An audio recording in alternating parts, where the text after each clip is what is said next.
guys, welcome sa ating YouTube channel. And for today's video, nagawa tayo ngayon ng subwoofer box na kaya sa high ace guys.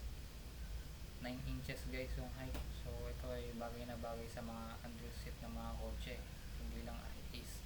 So ganito guys, so yung unang cut natin, gamit tayo ng table saw. So ang unang cut natin guys is 280.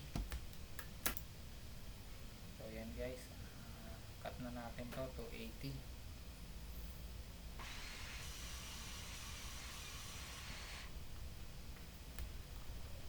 Ayan, lagyan natin ng pakatandaan, no. Dito naman yung 204, yung bandang kaliwa guys, no, sa picture nakikita nyo 204 yan, isang straight yung hati natin dapat dyan. Ayan, 204, naset na sa 204. Hatiin na natin.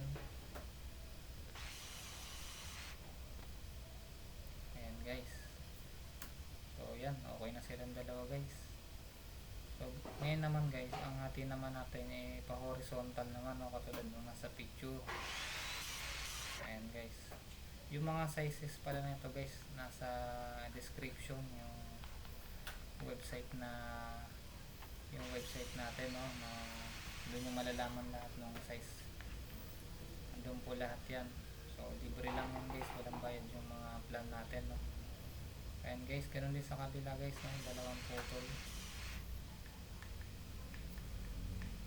Yan, may naman yung left and right, no. So hindi na natin kailangan yung sobra guys, tabi na natin to. Ayan,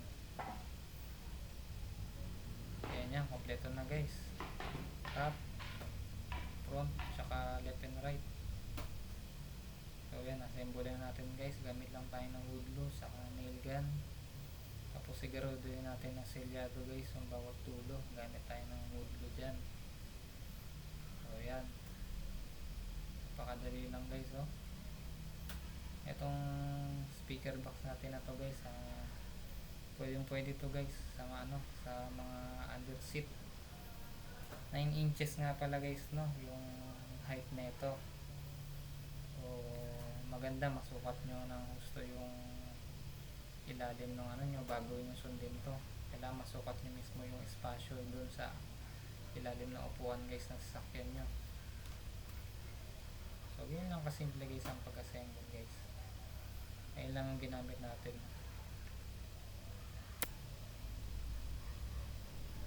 Ayan, ganyan lang guys. Tapos ayan, ginamitan natin ng ganyan para makuha natin yung gitna. Then saka natin siya bubutasan guys. Ito yung mano-mano ko na kahoy, no? Yung pang bilog natin ito. 7 inches guys yung diameter nya. Ayan, gamit ako ng drill ko. Tapos gamit tayo ng jigsaw. Ayan, pang cut natin sa bilog natin. Dahan-dahan lang guys, no? Paggamit ng jigsaw para po dito yung pagkaka-cut natin sa bilog. Ayan, tapos na guys. Tapos gamit tayo ng router guys, no? Routerin natin yan lahat. Ayan, binutasan ko naman dito yung kabila, yung gilid guys, pati yung likod. Pagsasalpakan natin ng air tube sa terminal. Ayan, dalawang butas yan guys, sa 2.8 inches yan, pero depende kasi yan guys kung ano lalagay nyo na terminal sa air tube. Ibagay nyo lang doon sa butas. So yan guys, no, router natin lahat ng gilid. Ayan na guys, no, swak na swak. Then testing naman tayo guys, no. Ito banda rito guys, install ko na yung yung mga terminal. Tapos itong ginamit ko na sub, no, mura lang to guys, nasa 800. Kasi ito amplifier MT21.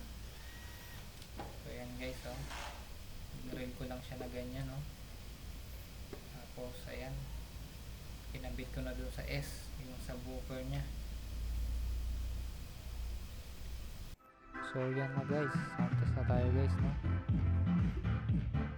So dito guys, 70 yung palo na guys, 16. Then naglalaro guys yung palo nya, pinaka lowest na palo ng frequency. So okay na okay ito guys. Medyo siya, soft na siya, matutuusin.